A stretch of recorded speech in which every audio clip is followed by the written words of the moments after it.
गेल्या वर्षी मी क्लासेस सुरू केलो होतो. ज्या वेळेला मी क्लासेस सुरू करत होतो त्यावेळेला मी देवणी मधल्या प्रत्येक क्लासेसकडे गेलो, क्लासेसवाल्याकडे, म्हणजे जे अगोदरपासून कोचिंग क्लासेस घेतात.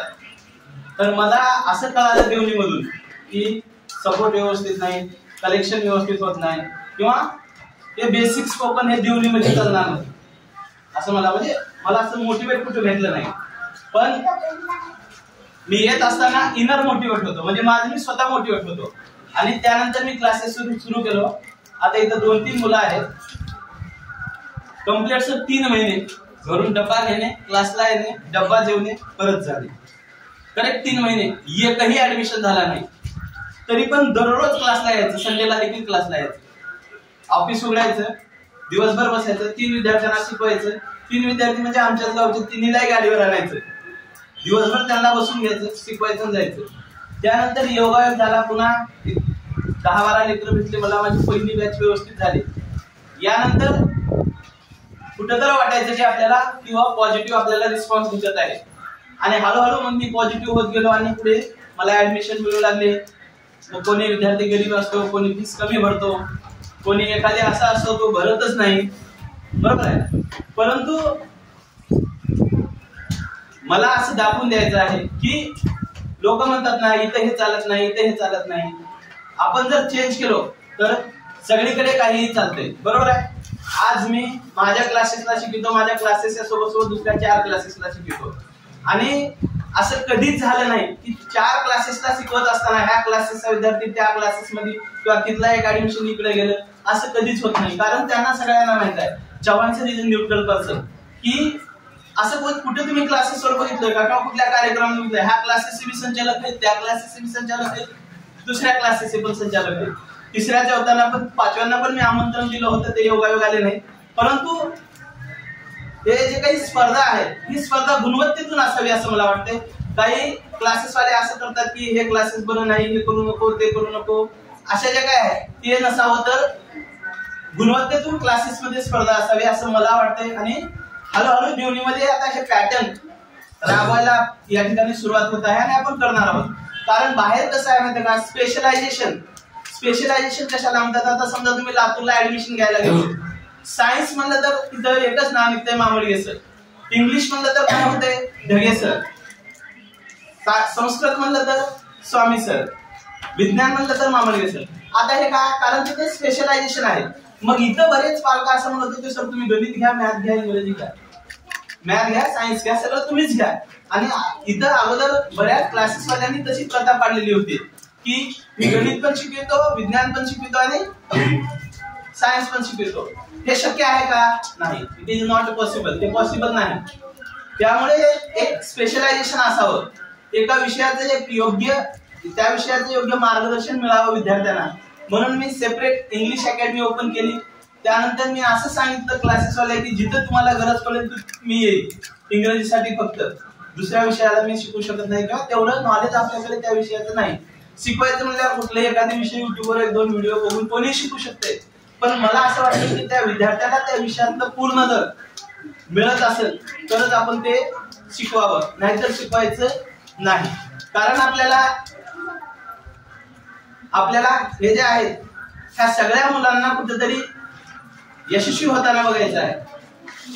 मी एक कोटेशन लिहिलं होतं, I want to become a photographer of others life. म्हणजे मला दुसऱ्याच्या आयुष्यातलं फोटोग्राफर व्हायचं आहे. Everyone should be in frame. प्रत्येक व्यक्ती त्या फ्रेम मध्ये असलं पाहिजे. Only I should away from it. फक्त मी त्याच्या बाहेर असलं पाहिजे. बघा, एखादी फोटोग्राफर जेव्हा आपण बघतो, एखादी फोटो आपण बघतो, फ्रेम बघतो, त्या फोटोमध्ये जर आपण असेल समजा तर आपण दुसऱ्याकडे बघतो का? नाही. म्हणून आपण कधी फ्रेमच्या बाहेर राहिलं पाहिजे. जेव्हा आपण फ्रेमच्या बाहेर राहतो तेव्हाच आपण इतरांना निरखून बघतो. आणि जर आपण फ्रेम मध्ये असलो तर काय होते, आपण फक्त स्वतःचेच फोटो बघतो. समजा एवढा अल्बम आणला आपल्याकडे, आपली फोटो ज्या पानावर आहे त्यालाच आपण नीट बघतो, बरोबर आहे. म्हणून मला असं वाटतंय की आपण बाहेर राहून या सगळ्यांना फ्रेम मध्ये बघितलं पाहिजे. आणि त्याची सुरुवात आता झालेली आहे. आता एकाच वर्षामध्ये आपल्या क्लासेसला खूप चांगला रिस्पॉन्स मिळालेला आहे. असाच रिस्पॉन्स पुढे मिळणार आहे.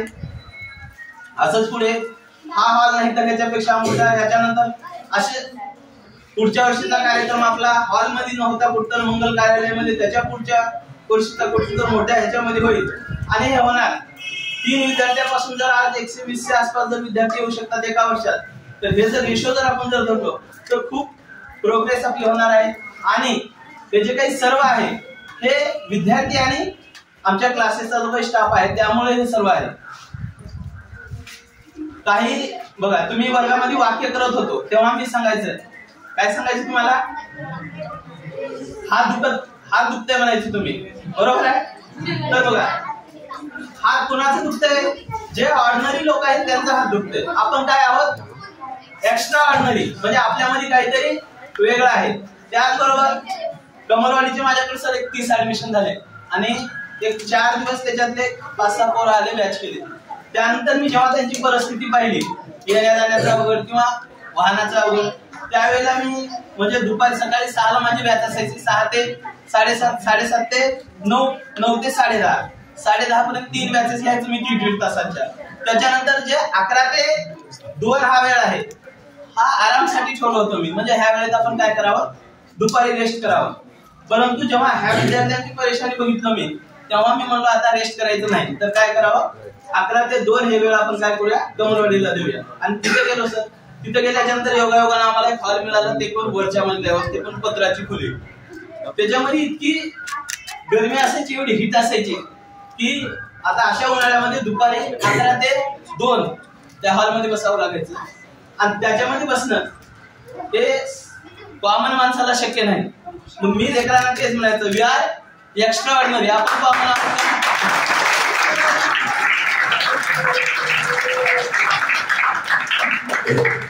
आणि त्याच्यामध्ये लेकर बसले आणि शिकले सर, आणि पूर्ण वेळ ते बसले, ते शिकले, कधी कोणत्याच पोरांना सर असं तसं म्हणलं नाही. त्यामुळे हे सगळं होऊ शकते. आणि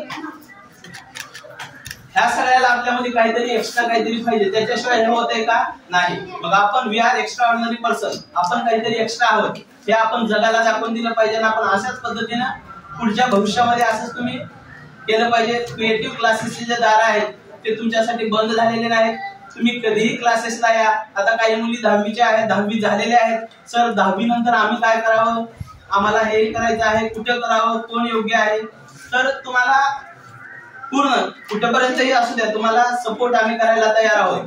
कारण तुम्ही, मी सुरुवातीला म्हणतो, we are one family, creative family. आपण एका फॅमिली मधले आहोत. We are all family members. आपण सगळे फॅमिली मेंबर्स आहोत. त्यामुळे फॅमिली मेंबर जवळ यायला आणि विचारायला लागायला पाहिजे का, नाही. त्यामुळे माझे जुने पण विद्यार्थी माझ्याकडे आज कार्यक्रम जवळपास फर्स्ट बॅचचे पण 2-3 मुलं आलेले आहेत.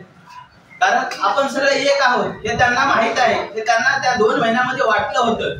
आर्ट 2 चे पण विद्यार्थी 2-3 आलेले आहेत, आर्ट 3 चे पण आलेले आहेत. म्हणजे त्यांना या गोष्टीचा विश्वास आहे, Chavan sir is our family member, आपण सगळे फॅमिली मेंबर आहोत, म्हणून आज ते आपल्याकडे येतात. तसं तुम्ही तुमच्या काही अडचणी असेल तर या. तुम्हाला आता 10वी पर्यंत कुठेही काही अडचण असेल तर मी आहेत, शिंदे सर आहेत, पवार सर आहेत. पुढे 11वी-12वीला अडचण असेल तर सर आहेत. तुम्हाला क्रीडा संबंधी, त्याचबरोबर काही स्पोर्ट्स संबंधी काही अडचण असेल तर सर. कारण सगळ्या गोष्टी एकटा व्यक्ती करू शकतो का, नाही. म्हणून आपल्याला एक चांगली एक युनिटी तयार केली पाहिजे. आणि ते क्लासेसचं जे नाव बिव खराब जे होते ते आपण त्यापासून दूर राहिलं पाहिजे. आता इथे अजून देवणीला काही नाही. आता मी लातूरमध्ये जवळपास क्लासेसच्या वातावरणामध्ये 6 वर्ष राहून आलेलो आहे. तिथं क्लासेस एक 2-3 वर्ष स्वतः संचालक राहून क्लासेस चालवून आलेलो आहे. यामध्ये आपल्या इथे अजून तेवढं काही होत नाही.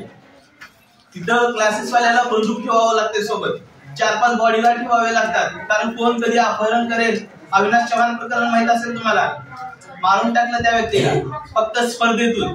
म्हणजे एवढ्या दूषित वातावरणातून येऊन, म्हणजे आपण काहीतरी एक आहोत. किंवा हे जे शिक्षण क्षेत्र आहे हे त्या नीती कूटनीतीच्या पलीकडे जाऊन विद्यार्थ्याचं कुठेतरी भलं झालं पाहिजे, याच्यासाठी आपण सगळ्यांनी मिळून काम करावं अशी माझी इच्छा आहे. त्यामुळे मी प्रत्येक क्लासेसवाल्याला कधी एकच सांगतो की तुम्ही आम्हाला सपोर्ट करा, आम्ही तुम्हाला सपोर्ट करतो. म्हणजेच कुठंच नाही. आणि एखादा व्यक्ती जर आम्हाला सपोर्ट करत नसत तरीही त्याला आपण सपोर्ट करतो, बरोबर आहे. कारण आपल्याला एकच पाहिजे, काय पाहिजे, विद्यार्थ्याचं कुठेतरी चांगलं झालं पाहिजे, बरोबर आहे. कारण ह्या गोष्टी इथे मिळायसारख्या होते का. आज ही मुलगी कुठे आहे, हे उदगीरहून येऊन इथं शिकते सर. ही मुलगी लातूरला लागलेली आहे, कुठे नवोदय मध्ये लागलेली आहे, विदाऊट क्लास, कुठलं काहीच नाही. कमलवाडीमध्ये राहणारी मुलगी आहे, कुठलाच क्लास नाही, काय नाही, गावामध्ये राहून जिल्हा परिषद मध्ये शिकून नवोदय विद्यालयाला लागलेली आहे. म्हणजे आपल्याकडे लेकरं क्वालिटीचे आहेत, फक्त त्यांना थोडं मोटिवेशन पाहिजे किंवा थोडं मार्गदर्शन पाहिजे.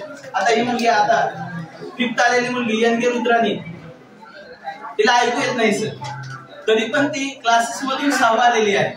फक्त ती लिपसिंग वरून किंवा दुसऱ्याच्या सोबत बसून तिच्या वहीमध्ये काय चाललंय बघून ती अभ्यास करते. म्हणजे असे विद्यार्थी आपल्याकडे आहेत, फक्त त्यांना आपल्याला घडवायचं आहे. आणि आपण सगळ्यांनी मिळून जर ह्याचं काम जर चालू ठेवलं तर लवकरच देवणीचं देखील नाव, जसं देवणीला दलालाची देवणी खूप वाईट आहे, देवणी खूप खराब आहे, असं देवणीला बाहेर ओळखलं जाते.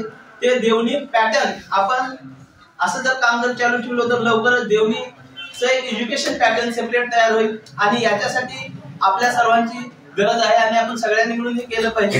एवढंच मी सांगतो. तुम्ही खूप छान पद्धतीने 2 महिने शिकलात.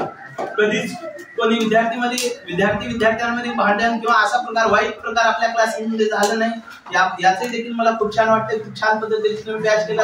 विशेष करून कमलवाडीचे मुलं तेवढ्या हाय टेम्परेचर मध्ये तिथं बसतात, कारण शिकणारा तर असतोच, शिकवणारा असतो, मग शिकणारा पण राहिला पाहिजे.